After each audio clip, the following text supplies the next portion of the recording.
But first, our big focus today, the race for America. And that really is a race that has gone down to the wire. Let's tell you what are the latest numbers that are playing out in America. Joe Biden, the challenger, is now just 6 seats away from that magical 270 mark. 6 electoral college seats away. Donald Trump is at 214, Biden at 264, which means Joe Biden just needs one more state and he could be the president. Let's look at those states where the counting is still on. Nevada with 6 electoral votes. That could be enough because Biden is leading there, but albeit narrow margin of just about 7,000 votes. The next state where counting is on is Georgia. And here 16 electoral votes. Biden has made a strong comeback and is just a few thousand votes now behind Trump. Counted votes is 96%. Then we turn to North Carolina, 15 electoral votes. Trump is at 50.1%, Biden at 48.7%, and 95% of the votes have been counted. Then we have Pennsylvania with 20 electoral votes. Trump has 50.7% here, Biden has 48.1%, counted votes 89% at the moment. So in all the states, Biden is in play. And let's look at the routes to power for him. At the moment, he could take Georgia with 16 votes and get to 280 from 264. Alternatively, he could probably pick up Nevada with 6, where he's leading by a small margin and reach exactly 270. A third route of power for Joe Biden is that he triumphs in North Carolina, where he's trailing, and goes to 279. The other scenario is he picks up the big one of Pennsylvania and goes up as high as 284. Plus, of course, as of now, he could cross 300 if he adds all the other states. Trump's routes to power are limited. He is, remember, at 214. He could then need Nevada, he would need Georgia, he would need North Carolina, the one state where he's leading, Pennsylvania, where his lead is being whittled down, Alaska, which is still to give a final count, but he's expected to win. That would take him to 274. So he's got a tougher route at the moment than has got Joe Biden. Okay, let's go straight across first to Cindy Sain, the Voice of America correspondent to Washington, D.C., to get the latest on the Biden and Trump camps' mood at the moment. Cindy, what's the sense you're getting as we come down to the wire? Does it appear that Joe Biden is increasingly in pole position to win the U.S. elections?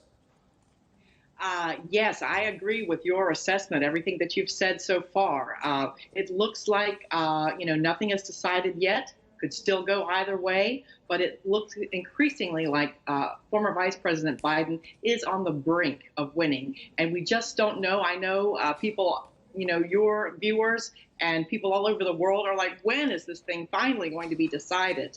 But I just heard that in Arizona, where the count is still going on, and there's been people gathering outside offices where the count and some tensions there. That now they're now saying they may not have their results until Friday. But we're expecting perhaps within the hour from the southern state of Georgia, maybe not final results, but at least an update on some of the heavily Democratic areas, Metro Atlanta, where there are a lot of African Americans still being counted out there. So we're all waiting and watching and just trying to be patient to let all these votes be counted. But I would agree with your assessment that at the moment, Vice President Biden has more different pathways to reach that magical 270 number, whereas President Trump basically kind of has to run the gamut and win several of those states. And Vice President Biden has said he is going to come out and speak on camera to the country again at some point today. So far, and this is also subject to change, but President Trump has no public events on his schedule. Why is it taking so long? We know that Pennsylvania, millions of votes were cast mail-in, so that was always going to go on till Friday. Nevada had said yesterday itself that they would give final results on Friday. You're now saying Arizona also goes to Friday, and Georgia may not give a full count tonight. Why is it taking so long in some of these states where you've counted about 95% of the vote, like in Georgia? Right. Well, I understand the frustration, and it's a combination of factors, mainly being COVID-19 and the pandemic, and that we have so many, just a flood of mail-in ballots that a lot of states weren't used to having. People didn't feel comfortable going to the polls, millions of them, some, of course, did. But so there's just the sheer number and volume of mail-in ballots. And then also different states. As you know, we basically have 50 different individual elections in this country. So different states have different regulations about when states can start counting these mail-in ballots and the early vote. And in several of these states, such as Pennsylvania, they do have Republican legislatures. And in some of them states, they wouldn't allow counting to start until after Election Day. So some of this is not the fault of the states or the public servants who are, some of them are staying all night to count ballots. Some of it was sort of built into the system. You know, one final point, there have been fears expressed in some parts of the United States of some possible violence that could take place the longer this drags on. Trump is already threatening to challenge a count in 3 states. That could increase if the margins continue to narrow. Is there that sense of prolonged uncertainty and, dare I say, the possibility, the specter of even violence in a few parts of America? Is that a real danger? Well, I think it is. I think it can not be dismissed out of hand. Of course, certainly hoping that will not happen.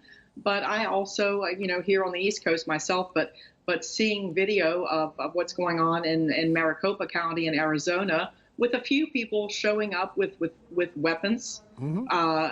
Outside, Trump supporters and protesters, and they're even angry now at Fox News, which had early on called Arizona for Joe Biden. So tensions are running high, and one can only hope, as you say, that the votes are counted, that that's a sacred vote, that's a sacred right to vote, that every last vote is counted, and then that one candidate is able to declare victory by hitting that 270 number. That's the way it works. The magical number of 270.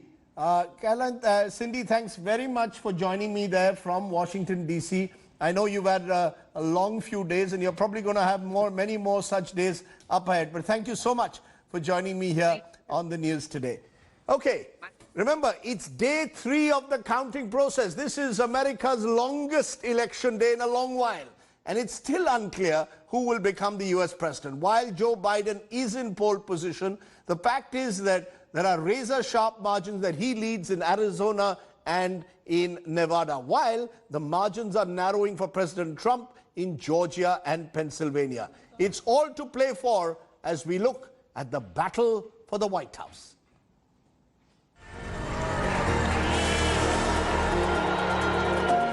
He has no clue about what makes America great.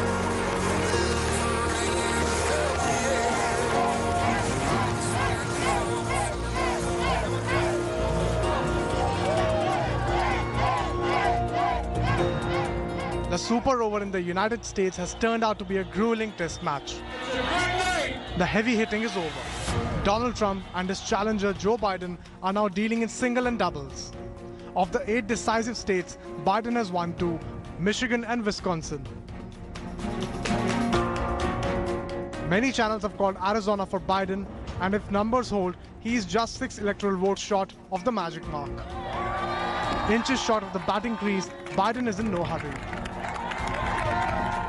After a long night of counting, it's clear that we're winning enough states to reach 270 electoral votes needed to win the presidency. I'm not here to declare that we've won, but I am here to report when the count is finished, we believe we will be the winners. 6 states up for grabs. Mathematically, the results could go 49 different ways. Most favor Biden. One reason why Trump is fuming, the road to get back to White House is getting narrower and narrower for him. He has questioned the counting process without any evidence, prompting social media sites to hide them. This is an embarrassment to our country. Trump has sought a recount on Wisconsin. He's filing suits in Michigan and Pennsylvania to halt counting, and in Georgia to separate lead ballots. The Democrats know that the only way that they can win this election is to cheat in Pennsylvania. So we came here today, we met with all our lawyers. We are going to file suit. So we are going to continue the lawsuit here. We're going to bring a second one, and then we're going to bring a federal lawsuit. And we're going to take a very good look at whether we bring this nationally. We certainly are going to bring it here and in Wisconsin. Quite possibly, we'll do a national lawsuit and really expose the corruption of the Democrat Party. The worry now is that even if a super over ends, the United States might still have to wait for a decisive victor. The country could be looking at a long-drawn court battle before it gets its next president. Bureau Report, India Today. Let me go now straight to Alisar Awad. She joins me from New York. And Alisar, you can give us an update of how you're seeing things panning out. Is there a sense of impatience as this is dragging on? Or are more and more Americans saying, look, Donald Trump can say what he wants. We want the last vote counted. What's the sense you're getting from the mood on the ground? It's definitely, there's frustration, as mentioned yesterday. In fact, I feel like it's getting even more. You see across the nation there are protests happening where people are going against Fox News, where people are telling that we need to stop the vote. There seems to be frustration, but the senators from across the counties that we're waiting for, the states that we're waiting for, are saying that this is a democracy, therefore we are going to count every single vote, and really just hoping that everyone can continue to stay patient, but there is a growing sense of discomfort and anger, frankly. New York seems to be, is that confined to certain pockets of America which are seen as Republican strongholds? Is that where you're seeing a stronger reaction? Or is there, this seems to be, at least from a distance, a very divided America at the moment, that Republican strongholds are where you're seeing the impatience, not necessarily across America. No, I definitely think it is across America. It's really to do with people's mental health, being stuck in a pandemic, being stuck at home, and having nothing to do but go on social media. So I think beyond, of course, the Republicans seems to be taking it to the streets with their own weaponry, but across, whether you want to evaluate and analyze social media, or if you want to go into the different towns where you see people are branding exactly who they are voting for, there is a growing sense of frustration across, because this is the longest it's ever taken to get results. And in a country where time is money, people don't want to be waiting anymore. People don't want to be waiting anymore, but as is being said again, every vote counts in America. Every citizen has his or her right to vote, and they're counting it, and they're counting it in a rigorous and disciplined manner. Thanks very much, Ms. Awad, for joining me there from New York at this moment. Let's take that question further. What does a divided America, which is battling for who should go to the White House, really mean for the world? Will Donald Trump honor the verdict? If it's against him, there's still no clarity on that. The race for America, is it now going to be mired in court cases?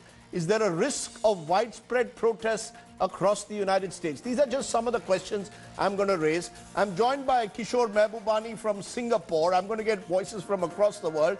Distinguished fellow at the Asia Research Institute, and also someone who's been a president of the UN Security Council as a representative of Singapore. Kawal Sibal, former foreign secretary, is with us. Professor Amitabh Mattu, University of Melbourne and JNU, is with us. And Caroline Baumann, senior fellow, American Enterprise Institute, joining me. Also joining me, Sanathan Dhume, fellow American Enterprise Institute, joins me from Washington. And Raj Chengappa, group editorial director, who's at India Today, who's been tracking this for us, is also with us. Let's take that to all of you. Whether the threat of a divided, what is the threat of a divided America mean for the rest of the world? Sadanand, to you there in Washington, are you fearing now a prolonged period of uncertainty where Donald Trump may even challenge this election in court as he's threatening to do? I'm actually somewhat more sanguine than your previous guest. I think for a country this size and for such an unusual election, it's in fact been remarkably calm and orderly. And I'd just like to remind your viewers that Twitter is not America. And obviously, you may have a few people here and there protesting, but in fact, I think people have treated this with great patience. And I'm quite optimistic that we're going to see a result fairly soon, perhaps in the sometime later today, though my colleague Carlin would have a better sense of that. My main takeaway from this is that even it looks like Biden will win, but it does look that like Trumpism as a force in American politics and therefore having some significance in the larger world is not going away. So those people who thought that you could simply rewind to 2016 and globalization as usual with the old kind of consensus on immigration and trade and so on, I think they will have to rethink. There has been a change in how a large section of American voters think about these things, and that will be true even though Trump loses, because he is not losing in a landslide. He is losing after generating a very large number of votes for himself. Caroline Bauman, you agree with that, in a way Trumpism is going to outlive whatever happens, whether Donald Trump lives in the White House, goes back to the White House or not, and to that extent America will remain in the foreseeable future a deeply splintered society? I think we are deeply divided nationally about our politics. I don't think we're divided in our neighborhoods and in our communities. I'd like to point out that in 2000, we waited 34 days to have an election result. And at that time, the country was less divided, but still a fatigue factor set in. But at no time did Americans see the 2000 election, those 34 days, as a crisis. They thought it was a problem. They did not see it as a crisis. And so I think this has been a remarkably calm electorate thus far. Sure, we've seen a few pockets of protests, but no, Trumpism is not going to go away. And I think we've seen this around the globe where populist parties remain very strong. Sadanan, just to push that point, because I'm trying to get your perspectives from the ground first. I mean, do you see, therefore, Donald Trump going away into the sunset calmly and quietly? Have we ever seen Trump anything quietly and calmly in the last 4 years, Rajdeep? I think that should answer your question. He will not be quiet. He will not be calm. But the institutions are strong, and the institutions are strong enough to contain the eruptions of this very unusual character as he exits the main stage. And unusual is, of course, an understated word for what Donald Trump has come to represent. Caroline, you wanted to say something, Caroline. Well, I agree that there are checks and balances in our system that will keep it running fairly smoothly going forward, and we'll get through this somehow. And I agree with my colleague Saad that it's very hard to predict Donald Trump's actions. Very hard to predict what happens next. Unpredictable. Is that the reason why, Professor Amitabh Mattu, last night when we had you on the show, you seemed to suggest that the world would be a calmer, better place if Donald Trump is not in the White House? We still don't know. He could still pull off a last-minute surprise by winning all the remaining states. Seems unlikely at the moment. But is that one of the reasons why you feel the world will be in a better place without Trump? Because he is just too unpredictable at a time when the world needs stability and predictability. Exactly right. And I wish I could be as sanguine as my friend Sadanand Dhume is about American politics and about the checks and balances. I wish that Donald Trump would not follow the advice. If you remember, Rajdeep, we used to learn a poem by a Welsh author called Dylan Thomas. Rage, rage against the dying of the light. Do not go gently into that night. Trump is not going to go gently into that good night. He's going to rage, rage, and what can he do? Rage on the streets of the United States. No, but what can he do? If he's not president, he can rage for all he wants. What can he do beyond the point, Amitabh? I mean, the fact of the matter remains, and that I agree, Trumpism as a phenomena, as a way of building a coalition with disempowered white working class and the rich oligarchs is going to continue trying to disrupt all democratic institutions and often taking the law in their own hands. We saw that civil unrest already unleash itself during the campaign. I think what you're going to see is violent protests. I'm not trying to be a contrarian here, but look at the way, where are the checks and balances when the Senate is still going to be controlled by Mitch McConnell, who, when Obama was elected, said, I'm going to frustrate every legislative action that the president takes. Where is the check and balances when the Supreme Court has been stuffed with, and Sadanand, I know, will not agree with this, has been stuffed with conservative judges? all well qualified, but all owing a debt of gratitude. And if you were to study judgments, conservative judges appointed by conservative leaders often act conservatively. Not that they would necessarily favor Trump, but I think the American system is diminished after this election. It's diminished in its own eyes. It's diminished in the eyes of the rest of the world. You want to respond quickly to that, Sadanand? You want to, because you have a very different viewpoint. I mean, I think these are precisely what checks and balances are supposed to be. The U.S. has divided government by design. The U.S. has a judiciary that is independent by design. And the fact that we have a Republican Senate is a check. It's going to be a check on the president. Of course, you could argue that it'll be harder for him to get stuff done, but it is designed as a check on excesses. That is the system that has worked for centuries, and that's what it is. So you can say you don't agree with that system, but you cannot characterize that as a case of checks and balances not being there, because those are precisely the checks and balances that have been put in place.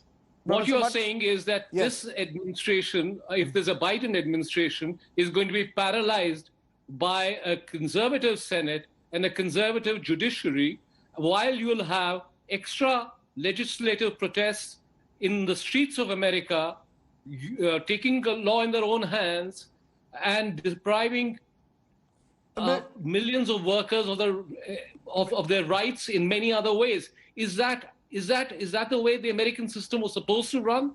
Then I need a new lesson in American politics. Sadanand, you have lived there, you know America much more, but this is not the America that I have known or I have studied or I have worked in. Khalid, Sadanand, do any of you want to quickly respond before I turn to what impact this will have on India and the region? Khalid, do you want to respond? Is that threat of violent protests exaggerated or real?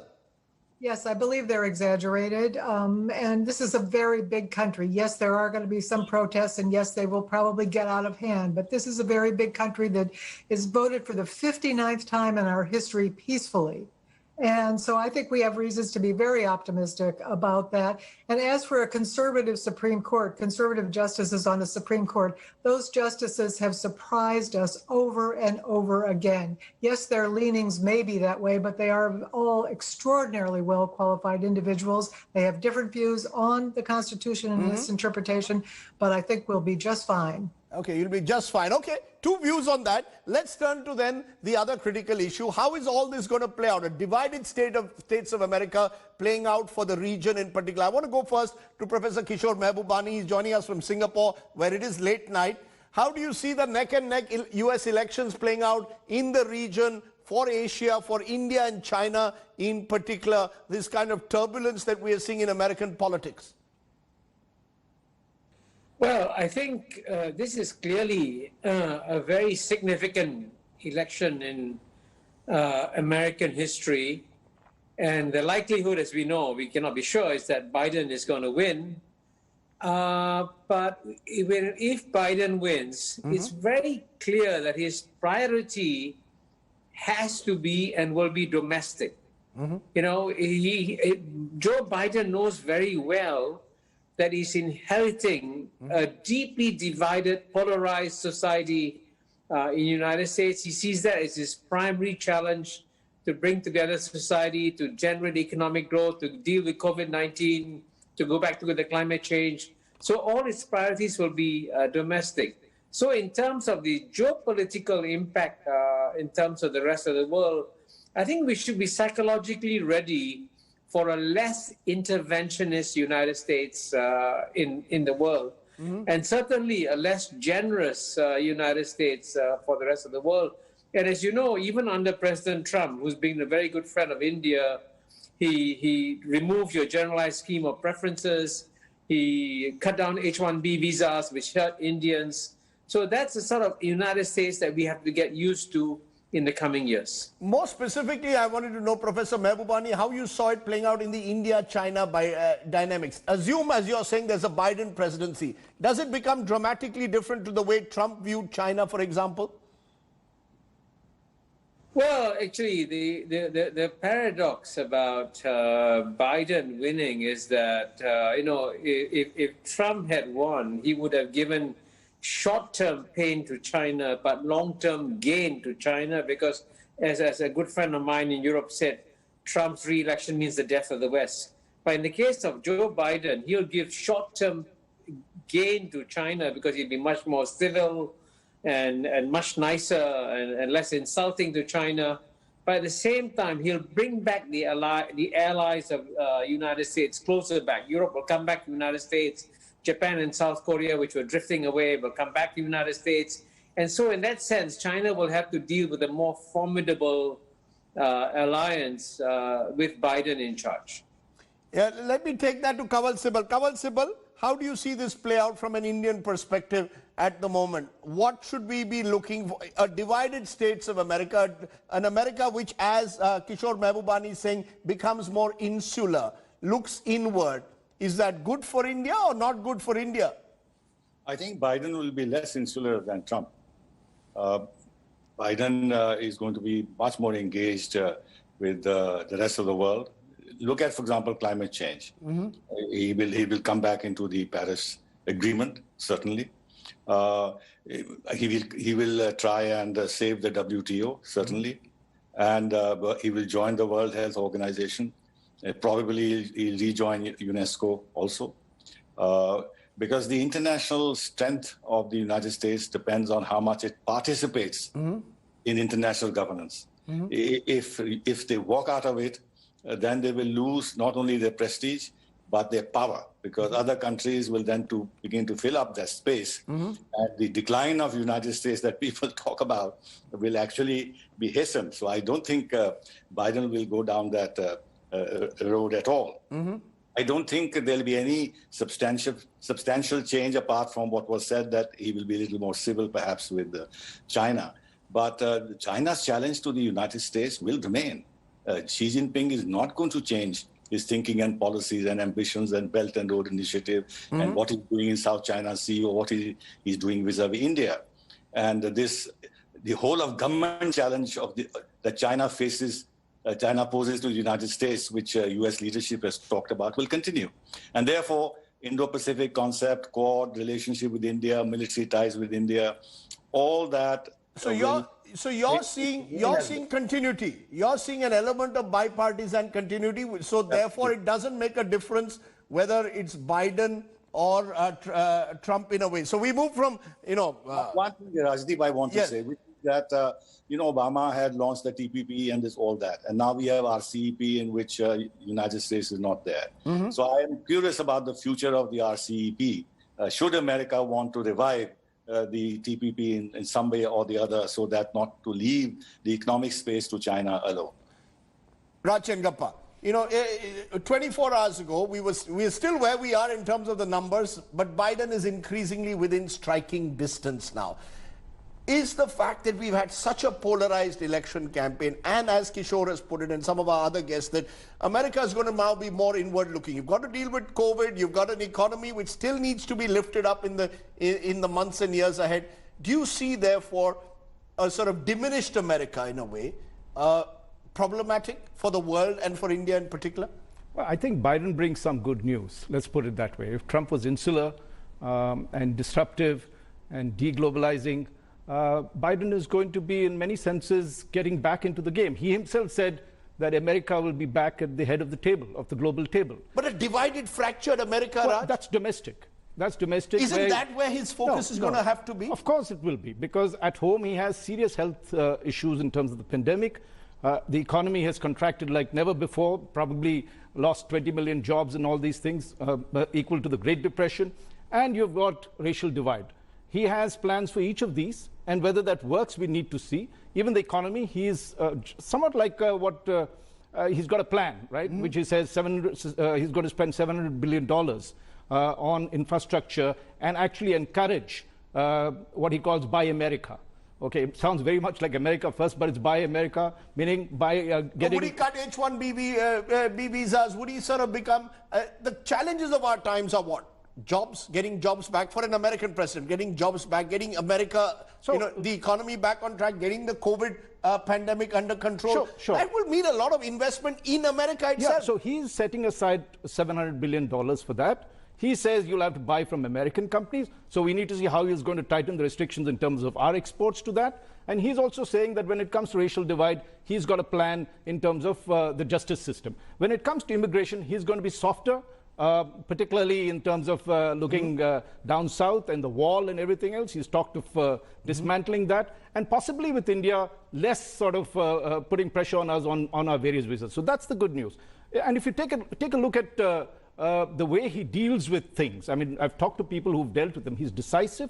He's process-driven. Unlike Trump, who's volatile, who's runs diplomacy on Twitter, so you'll be back to a more institutionalized arrangement with America. You will have people that you could deal with. He believes in the process. So what India would look at is there are, of course, on defense and China particularly, we need to have President Biden's or the President-elect Biden's interest on that matter, because for us, it is critical. Biden will want to rejoin the Paris climate change. He needs China.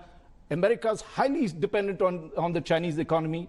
So there is no question of him disengaging or going to conflict with China. How much he makes up with China, how much pressure. He's talked, by the way, Rajdeep, of having a coalition of democracies to take on China. He says that the way to do it is not to be so confrontationist, but actually to build pressure through various alliances around that. And India is a very, very vital part of that. For us, really what we need to look at is, one, we are sure continuity is going to happen on defense. It needs to be strengthened. There will be more pressure for us to act on the ground. Two, trade.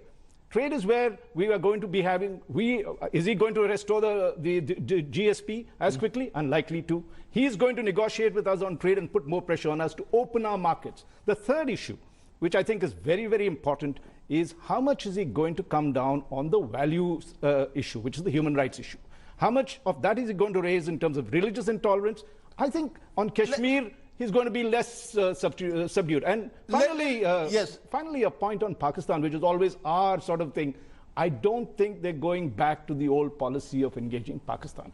At the moment, Pakistan, after what is going to happen in Afghanistan, the stakes are minimal for America. I want to come back to the values issue. Let's look at that, as we take this discussion forward, because, Sadanand Dume, there's a sense that Trump went against certain core American values, the values of inclusion, of building a society that welcomed immigrant communities, for example. Do you see, assuming we have a Biden presidency, do you see America restoring that sense of civility, decency of an inclusive society? Will that happen overnight, given that we've had such a polarized election? Yeah, I think for sure. You're going to see the rhetoric in terms of immigration will be dramatically different. It'll be much more inclusive. I'm not sure. I'm not sure if we're going to return to an entirely pre-2016 view of either trade or immigration. So, for instance, if you look at Biden's trade plans, they're pretty protectionist. But if you look at his history, he's traditionally been a moderate Democrat who believed in free trade.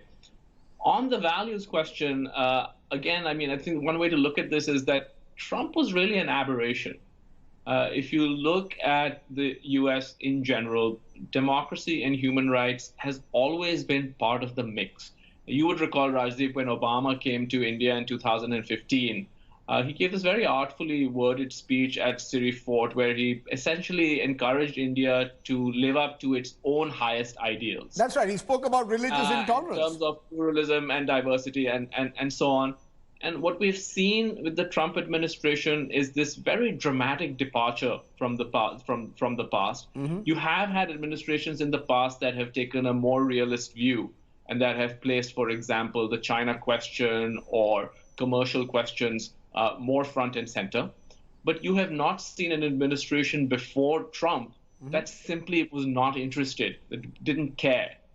So you're going to see a return to normalcy in that sense. I don't think that the Biden administration will place human rights or democracy at the center of its engagement with India. China remains by far the most important element. But I do think that you're going to see more engagement and potentially more friction, particularly with Congress. on those sets of issues, things like Kashmir, things like CAA, and so on. Let me come back to you, Ms. Bauman. Do you see America, therefore, restoring, I come back to it, that sense of value systems, which many believe have been lost? The liberals certainly believe have been lost under a Trump administration. Is it going to be that easy to heal a fractured country? Well, I think our country is becoming much more diverse demographically. We're seeing enormous changes over time in the younger age groups who are much more tolerant, much more inclusive. And so I expect us going forward to look into a brighter future than what Trump has offered on that score overall. I agree that he was an aberration. Americans, speaking to the point about internationalism, have always been reluctant about international involvement. And I think they recognize that we're a global power, but at the same time are a little tired of bearing what they've seen as a lot of burdens alone. And they're a little tired of the costs. And we were pulled in that direction during the Trump administration. And now during the Biden campaign, we'll be pulled back more to the center, I think, overall. So I'm still quite positive about the future. And I do believe Biden will reach across the aisle and can be successful because he has so many Republican friends in Congress.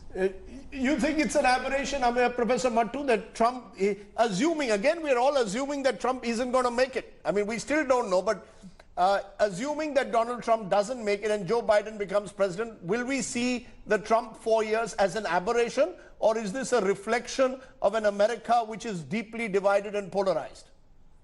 Two things, Rajdeep. You can't at once say that Trump is an aberration and Trumpism will outlive Trump.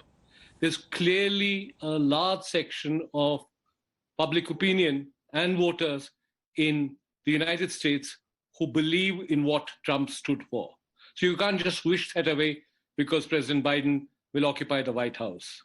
However, I think President Biden, and let me say this because as an academic, I live in a free world, is not the most inspiring democratic choice, but he is what we have. And he has a chance to rebuild America in the image of FDR. FDR, Roosevelt, after the Depression, built an America through a New Deal, which was socially inclusive, economically inclusive, and inclusive in culturally and led to the civil rights being accorded to all the minorities in the 60s and 70s. So here you have a situation where FDR is inheriting, where Biden is inheriting a crumbled system. And let me say this, while you keep talking about the future, we may still have Trump acting like a Samson, destroying the temples of the Philistines because he feels betrayed. So I wouldn't underestimate Trump's abilities to still be extremely destructive in the next 3-4 months, even if I know you said that last night, that you fear that Trump will use the next 2 months to create some element of more further disruption in some form in the world. And the analogy of Samson and the temples of the Philistines is appropriate. So we're going to look for a Delilah. We've got to look for a Delilah then to control... Delilah is the people of America who have betrayed him, and now he's going to destroy those Philistines. That's what Samson did in his last effort when he regained his strength. So Trump, don't underestimate Trump even now. And more importantly, Biden has a chance to go down in history as FDR Mark II. I want to take this to you, Kishore Mehbubani. Your thoughts on whose presidency will the world sleep better tonight? We still don't know who's going to be president, but more and more likely it's going to be Joe Biden. But under whose presidency would the world sleep better, Biden or Trump? Oh, I think there's no question whatsoever that I think everybody in the world, most countries in the world are happier to see a Biden presidency, because at the end of the day, you must remember, let's say if you're a leader of a country like Indonesia or Bangladesh or Vietnam even, you really got to focus on your economic development. That's very, very critical. And right now, with COVID-19 being your number one challenge, restarting economic growth is very, very important. And how do you restart economic growth? You got to have stability and predictability. And at the end of the day, as you know, Donald Trump insulted Joe Biden by calling him Sleepy Joe. But actually, a Sleepy Joe presidency is exactly what the world needs. We need less excitement and more stability and predictability. And, the former Indonesian ambassador to United States, Dino Jalal is his name, a wonderful diplomat, wrote an article just a couple of weeks ago, said, I hope people in the Washington, D.C. are noticing that nobody in Southeast Asia is excited about Trump's attacks on China and going after China, because at the end of the day, the Southeast Asian states also have to trade with China. They need some stability and some predictability. They would like to see a strong U.S. presence to counterbalance China, but they want a strong U.S. presence that behaves in a predictable, rational fashion, and not in the kind of erratic, unpredictable way in which Donald Trump has been handling his presidency. And that's why I believe that a Biden presidency will be very widely welcomed. I just have a minute on the program. A quick reaction. Who will the world sleep better under, Kawal Sibal? A Biden presidency or a Trump presidency? Quick answer. On the whole, while Trump has been relatively good to India, but so was Biden good to India as vice president. Who will you sleep better under? If you knew tonight, that it was Donald Trump, would you sleep better, or would you sleep better under a Biden presidency? I think the world will sleep better if Biden won, certainly. Okay, the world will sleep better if Biden won. Raj Chengappa, very quickly, who will the world sleep better under, Biden or Trump? Without doubt, Biden. Without doubt, Biden. Sadanand Dume, who will the world sleep better under, a Biden or a Trump presidency? I think we can all agree that Sleepy Joe is better for everybody's sleep. Sleepy Joe, better for everyone's sleep. Amitabh Mattu, who will the world sleep better under, since this was something you said the other day? Undoubtedly, Biden. I echo the sentiments of the other panelists. I think we have a near consensus in the world now. Okay, so maybe in the next hour or so, once we get that big result coming in from Georgia, we can all go back to sleep in a better world. Possibly. We could probably be saying, Ao Joe Biden and goodbye Donald. Maybe that could well happen tonight. Thank you all very much for joining me here on our discussion. Let's take a break.